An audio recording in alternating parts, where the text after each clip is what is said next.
Alright, everybody. You clicked on this video. You saw the title. This is my ranking of the megatheropods in the Jurassic franchise. So, let's get into it, I guess. Also, if this video I sound a lot clearer than I did in my old videos, I recently got a microphone, which I can just move around. Like, look at this. I'm really close to my microphone. Now I'm really far from my microphone. And you can still hear me pretty well, right? Anyway, I just held my microphone for like an arm's length away. You could barely hear me for the second part. Anyway, let's get into this. Now, at number 5 of the megatheropods, I am putting the Tarbosaurus that we saw in Camp Cretaceous Hidden Adventure, simply because she is not big enough to really compete on par with things like Dominus Rex, the Rexes, the Giganotosaurus, and Asa 87. Yes, by the way, I'm counting Asa 87 and the rebirth Spinosaurus in a different species because they are so much different. They have so much different personality and just are very different overall. So actually, now I'm saying this, it's actually 6 instead of 5. Okay, so So the Tarbosaurus it got beat up by Rexy in Hidden Adventure. We see, and she is visibly smaller than Rexy by a considerable amount. Not a lot. She's still a megatheropod, obviously, but she, as far as we know, is the first of her kind. Meaning, unlike Rexy and Asa 87, the rebirth Spinos, most of the Rexes, Zeb, we don't see. We know that she probably didn't have very much experience in the wild, and experience, in my opinion, is the most important thing in a battle. That's why later on you're gonna see some dinosaurs that you would think would be really high are very low on this tier list, and some of them that you think are really low are actually really high because you got to look at that. But the Tarbo just really hasn't seen much action in her life, realistically. So that's why I'm putting her down here. And also, she has the same problem as the Rexes in the universe. Her teeth are thin and like bleeding attacks, and we don't ever really see her do much. Like, she frightened a Brachiosaurus, but that's really it. And then, like, she appeared, clicked a couple times, ran away into the bush, and you never saw her again for like another 20 minutes or something. So, realistically, she is the weakest on this list. On to number 5. At number 5, I am placing the rebirth Spinosaurus. Because they, unlike Asa 87, who you will see is much higher on this list, they do not have as much weaponry, or like they're not as well suited for fighting as we see. They have the Mosasaurus, which the Mosasaurus probably herded prey like that couldn't like really defend itself to the Mosasaurus. Mosasaurus lends killing blow, and also, as we see in Jurassic World Evolution 3, which they kind of prove is like how these things are sized, except for the Titanosaurus and the Mosasaurus, and we know that these guys are actually much smaller than you think. And also in Rebirth, they seem a lot smaller because like the humans they grab, like, they're not very big in their mouths. Like, they're pretty bigger than you'd expect.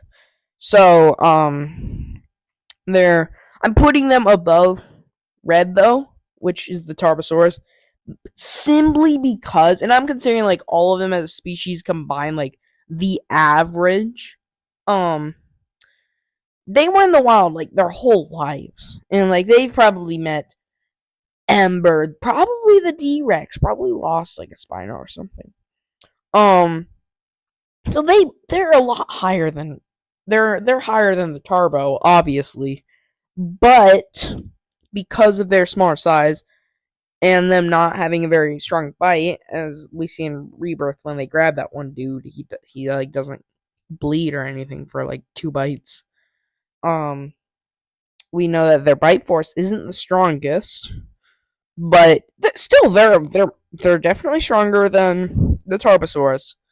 But they're just not strong. They're just not that strong overall.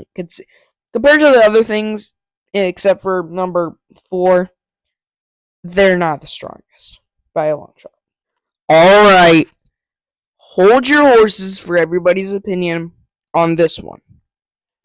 And number 5, and the third weakest, is the Indominus Rex. Okay. Before everybody is about to sue me in the comments, I have a very, very good reasoning on why she's this low.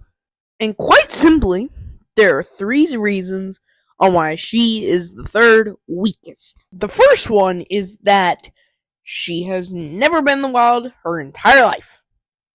Her mind is scrambled from the crane being the only interaction she's ever had in her entire life. And they confirm this in the movie. She does not know how to, be in the wild naturally. She's been in the wild for guess how long? Yes. Half a day. Day and a half, actually, probably. And things higher up on this list has been in the wild their entire life. So realistically, experience is one of the reasons that I think certain dinosaurs are much, much stronger. Because if you don't know how to fight something, you're gonna lose. Also, number 2 reason is that all of her genetic traits are clashing with each other. The short arms of a T-Rex are clashing with the raptors and the fairies. And the Giga also has short arms. So those two are like, no, use your jaws, no. And the fairy and the raptor are like, no, use your arms. And her mind is really twisted. Her brain doesn't work. Her muscles feel like they shouldn't work, and all that stuff. We confirmed this. It's basically what the Scorpius Rex. So, reasonably, it would be the same with the Indominus. Number 3 reason why is that she simply is super duper weak. She's actually really, really weak. She got packed up, folded, and would have been shipped out to China by Rexy. She was getting packed up in the beginning of the Jurassic World fight. But yes, she eventually got the hand on Rexy, but that was a skin bone Rexy. It was barely fed goats or whatever. And you can see the ribs in the movie. I'm probably zooming in on it right now. You see it? You see that? And it was Rexy's first time fighting a megatheropod. So of course, Rexy is not going to be very good in this fight. But people think, but the Indominus Rex is so strong because she beat up the Indominus Rex. She beat up Rexy so easily. No. Rexy in her prime would clap the Indominus Rex. Anyway, getting on to number 3. Also, I want to clear something up before I continue that a lot of people misinterpret. The Apatosauruses in Jurassic World, when they died, they did not fight back. There's the one clip the one with the globe or whatever, where they whipped Rexy, and people were like, oh, so they're confirmed to have fought back. Looking at Minya FDA specifically. They did not fight back because after Fallen Kingdom, they had actually been in the wild and had experienced what a predator is. Carnotauruses, Baryonyxes, Ceratosauruses, Rexy, the Tarbo, and the Indom. So they did not fight back. Just wanted to put that out there. Number 3 goes to the Rexes. Now, you're probably wondering why I am not putting them extremely high, because Ember, the T-Rex that we saw in Rebirth, would actually beat, I think, in my opinion, he would beat everything on this list. And he would have some extreme difficulty with the final 2 on this list. but he's still probably the strongest. But all of the other T-Rexes in the universe, Bull, which yes, is a full-grown T-Rex. Asset 87 is just big. Shut up, everybody, about that. It's so stupid. Where did it even come from? Where's your evidence? Where did it come from? They confirmed it in like the what is it? The behind the scenes. They confirmed that it's an adult. Anyway, sorry. You have Rexy, you have Bull, you have Buck, you have Doe, and then Ember. But all of the T-Rexes, not just Ember, don't have the greatest track record.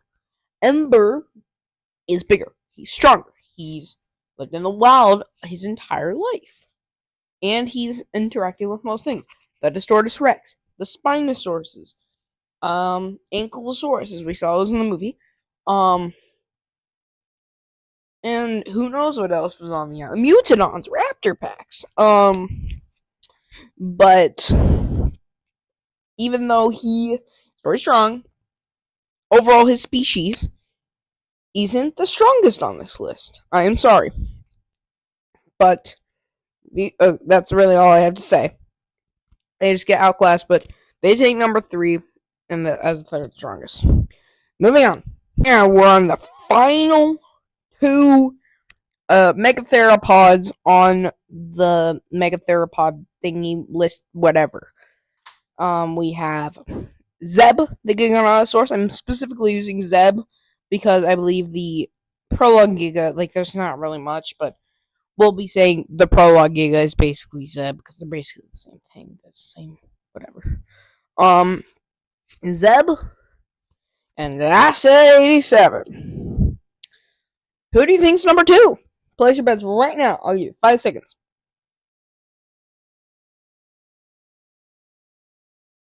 Alright, you got an answer?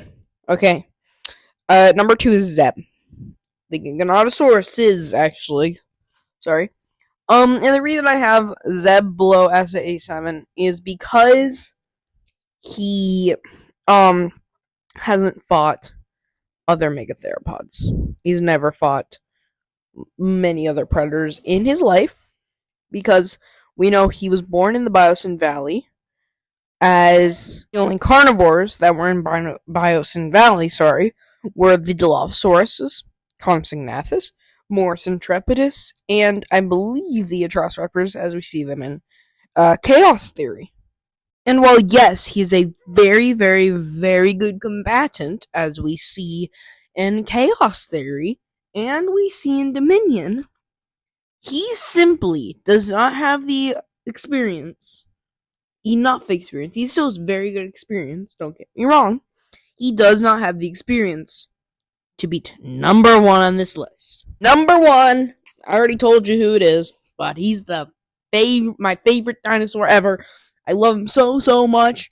He's my favorite. I already said that. Wait, no, shut up. You didn't hear that. You didn't hear the first part.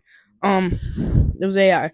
But Asset 87 on this list, besides Ember, is the most experienced dinosaur on this entire list. He was abandoned in the lab as a baby. He was experimented on as soon as he was born. Nothing, no parents, no actual people who cared about his existence whatsoever or loved him.